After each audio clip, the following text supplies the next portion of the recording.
Gostaria de chamar ao palco o Carlos Eduardo Guimarães. Ele é presidente do Conselho Deliberativo do Bahia e também membro da RT, certo? E ele vai fazer uma intervenção especial com o tema O Conselho Deliberativo na Construção da Democracia Tricolor. Seja bem-vindo, Sede. Bom dia, todos me ouvem bem? Bom dia a todos e a todas, está um pouco melhor, né?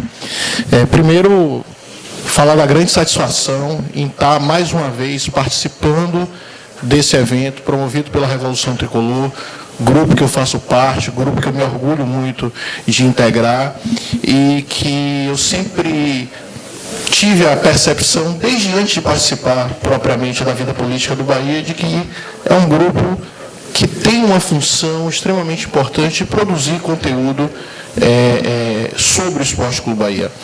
E esse fato, ele traz também uma outra circunstância muito positiva de que a gente tem visto, de um modo geral, os diversos grupos políticos que hoje participam do clube como um fruto importante da nossa democracia, também seguindo por um caminho de contribuir para o clube, contribuir para o crescimento do clube, também com a produção de conteúdo, também com discussões sobre temas relevantes. E aqui eu gostaria de iniciar agradecendo a presença dos conselheiros que estão aqui presentes, que explanaram aqui há pouco, dos grupos políticos, dos diversos grupos, o 100% Bahia, Independente Tricolor, Simplesmente Bahia, Sou Bahia, com seus respectivos representantes. A gente, enquanto RT, agradece por demais a presença de cada um de vocês. E, bom, eu fui convidado pelo grupo a fazer uma explanação a respeito do Conselho Deliberativo. Eu não poderia fazer isso, eu gostaria de quebrar um pouco o protocolo e convidar meu amigo, meu parceiro, vice-presidente da mesa, Thiago Dória, Thiago Floquinho, para estar aqui comigo e me ajudar, porque isso não estava previsto no protocolo, Thiago, mas exatamente, quem mandou esse Thiago? Soldado no quartel, soldado no quartel, quer serviço. Então, venha, entendeu? Thiago é um grande amigo, um grande parceiro. Tá? Eu posso assegurar para vocês, com muita tranquilidade, que a mesa do Conselho Deliberativo hoje tem uma sincronia muito grande. E aqui fazer uma menção especial a Lucas Cabeça. Lucas passou uma mensagem pela manhã me dizendo que hoje tem um evento da filha e, obviamente, né, os nossos filhos, quem é pai sabe da importância desses momentos com os filhos, em que pese todos nós aqui, de alguma forma, estamos abrindo mão de algo para estarmos nesse momento de discussão importante, mas eu não poderia falar do Conselho Deliberativo sem estar aqui junto com o Floco, que é uma pessoa que tem me dado um suporte assim impressionante, que ele sabe disso, eu agradeço a ele sempre que possível o fato de ele integrar a mesa do Conselho junto comigo. Às vezes eu tenho um temperamento um pouco mais explosivo, né, Floco? O Floco, ele chama a coisa para a ordem, chama com intervenções sempre pertinentes do Conselho. Mas, veja, o Conselho Deliberativo do Esporte Clube Bahia, desde a redemocratização do clube, ele é efetivamente o bastião de proteção da nossa democracia. Eu costumo dizer que existem dois aspectos muito importantes sobre o Conselho.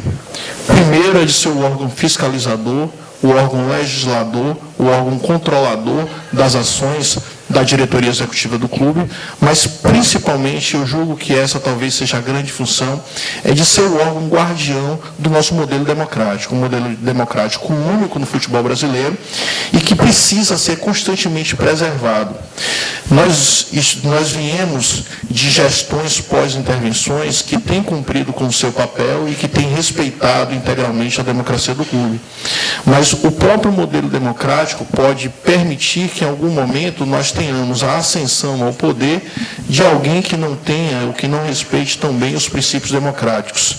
E cabe ao Conselho Deliberativo ser o responsável por fiscalizar, por estar atento e por impedir que qualquer arrobo autoritário venha a dominar o clube ou venha trazer de volta para o clube um período que foi um período de trevas, um período que foi um período que nós sofremos e que só vale a pena lembrar para que a gente não torne a repetir tudo aquilo que aconteceu. Eu acho que é importante que a gente relembre as dificuldades que nós passamos no passado muito recente, mas relembrar para que a gente não corra o risco de jamais retroceder aquele momento em que nós tivemos a dilapidação completa do clube, o desrespeito ao clube.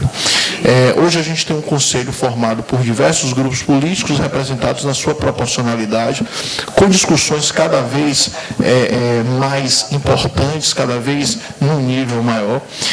Um processo evolutivo do próprio Conselho Deliberativo, com as mesas que nos antecederam, Fernando Jorge, presidente na gestão Schmidt, Henrique Della Torre, presidente no último triênio, que fez um trabalho também extremamente brilhante à frente do Conselho Deliberativo.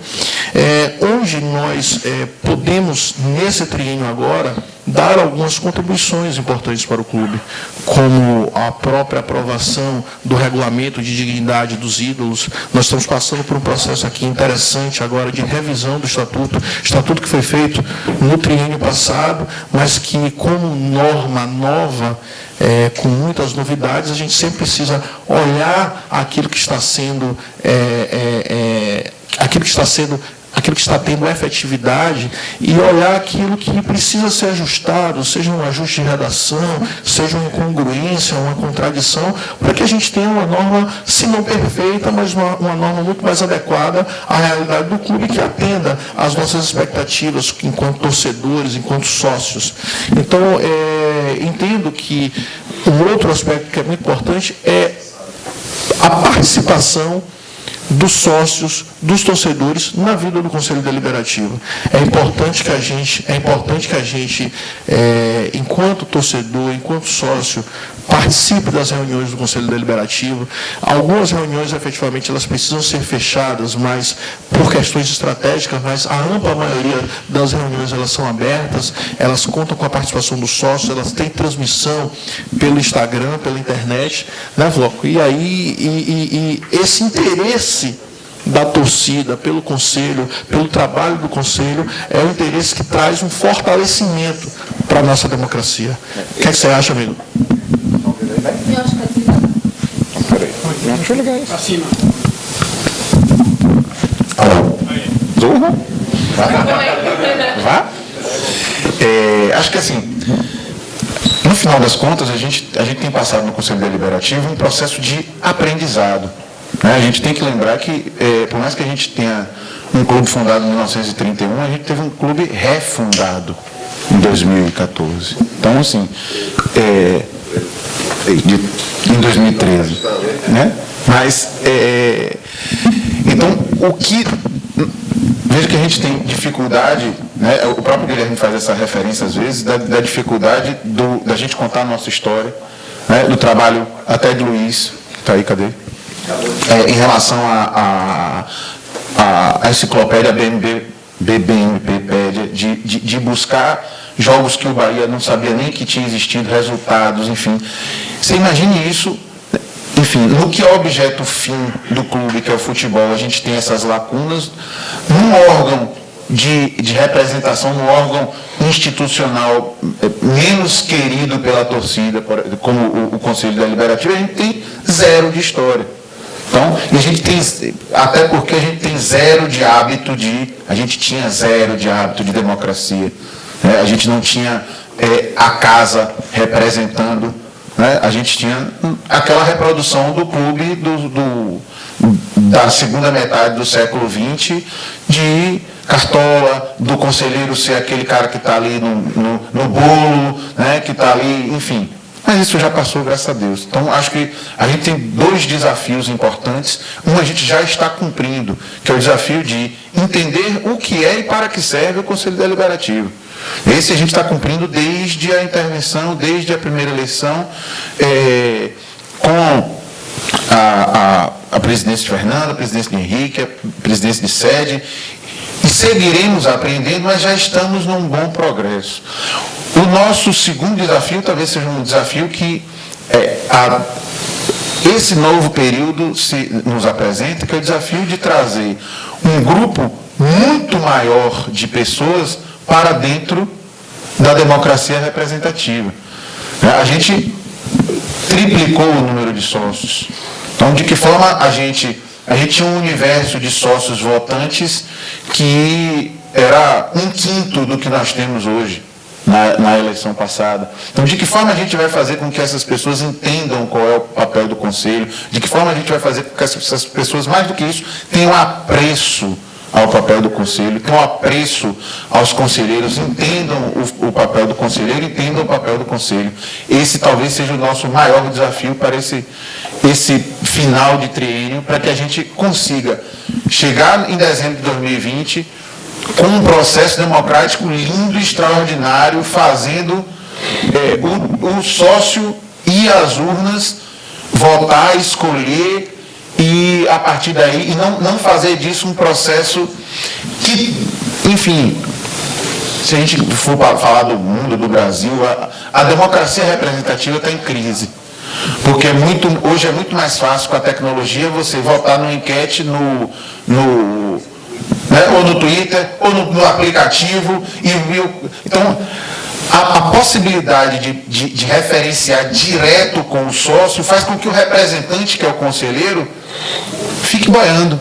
Quer dizer, se a gente tivesse por exemplo, a gente fez uma campanha de escolha da camisa. Lindo, extraordinário. Se a gente tivesse essa escolha da torcida, ou da camisa, dentro do Conselho, isso não seria tão lindo, isso não seria tão entendido pelo sócio como, mas foi o meu representante que escolheu. Não, porque o sócio ainda vê o conselheiro como algo distante.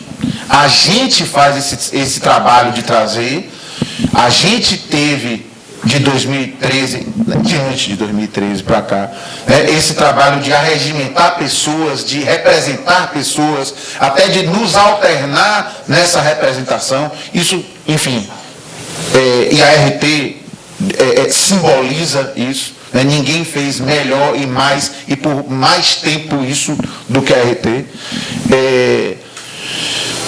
Mas de que forma a gente vai buscar isso que de forma tão maravilhosa a nossa gestão multiplicou, né, a nossa quantidade de sócios, e esses sócios eles não estão junto da gente ainda. A gente vai ter que ir buscar. Né? É um papel dos grupos, mas mais do que dos grupos, é um papel do Conselho como o órgão que reúne a todos os grupos, reúne todas as vertentes políticas do grupo e reúne. É realmente um bastião, como o Sérgio falou, deve ser um bastião de fiscalização, de representação e tem que ser o porto seguro do sócio. O Conselho tem que ser o porto seguro do sócio. Já ele tem que entender, a gente tem que entregar esse mapa ao sócio para ele saber o caminho para chegar nesse porto seguro. Talvez esse seja o maior desafio institucional nosso para ele terminar nosso triênio. Vamos ver da cola, né? E é um link extremamente importante e que eventos dessa natureza possibilitam, que é justamente trazer um pouco para o sócio que não está no dia a dia do Conselho, que não participa dos nossos debates, das nossas discussões, um pouco de conhecimento sobre a nossa rotina de trabalho, sobre aquilo que é feito, sobre aquilo que é discutido, dar ao sócio o subsídio dele entender que é importante a existência de um órgão dessa natureza, que o Conselho não é um conselho cuja função é apenas de ter lá 100 pessoas que discutem coisas vazias, muito pelo contrário, as discussões no Conselho Deliberativo a cada dia têm sido discussões muito mais profícuas, discussões de um nível muito mais elevado. Temos, com o passar do tempo, saído muito mais daquela discussão rasteira do campo de futebol, do resultado em campo, para discussões que são muito mais complexas da estrutura do clube, do modelo político do clube, das perspectivas do clube. Os trabalhos das comissões têm sido bastante atuantes, de um modo geral, buscando, por iniciativa própria, muitas vezes, provocando a própria mesa para que os trabalhos sejam feitos junto à diretoria executiva e trazendo para o Conselho e, por via de consequência, levando para os sócios as informações que são necessárias e que, como eu disse no início, na minha visão, a nossa grande função é realmente ser o órgão protetor da democracia, esse buscar de informações, esse levar informações para a torcida e para os sócios, faz com que nós tenhamos, com o passar do tempo, se ainda não temos a proximidade que nós queremos com a torcida e com os sócios, com o passar do tempo, o torcedor do Esporte Clube Bahia, o sócio do Esporte Clube Bahia, vai entender que o Conselho Deliberativo do clube é o órgão que um representa desde as questões mais simples às questões mais complexas para o clube. E que o conselheiro do Esporte Clube Bahia, ele é um torcedor como outro torcedor qualquer. Vou até contar uma passagem que quando que logo depois da eleição, na nossa eleição da mesa, tinha alguns amigos que não acompanharam, até por isso, pessoas que não acompanhavam a vida política do clube e que agora estão sendo trazidos, pessoas que não eram sócios e agora estão chegando. E aí, quando eu postei a foto, você e Lucas e tal, eleita da mesa, massa. E aí um amigo meu disse, rapaz, meu primo viu você aqui na foto. Ele disse, pô, velho, Floquinho esse Bahia todo? Não sabia não. Como se assim, como se a nossa posição ali fosse um termômetro de quem é mais Bahia do que o outro. Exatamente. Bom, mas para encerrar com a brincadeira, na verdade, quando os seus amigos viram a nossa foto da mesa, falaram isso. Agora você se lembra que os meus amigos falaram, né? Eu mandei a foto para um grupo de amigos, aí um amigo devolveu, rapaz, essa mesa só tem cara de doido. Um, que era eu, que é o mais maluco de todos. O outro falou alguma coisa de cabeça. Daniel Alves. O terceiro parece Biaco Saúl. Gente, muito obrigado. Um dia de muito trabalho para a gente. Tem muita produção de conhecimento. Valeu pela participação. Obrigada, Sérgio. Obrigada, Thiago.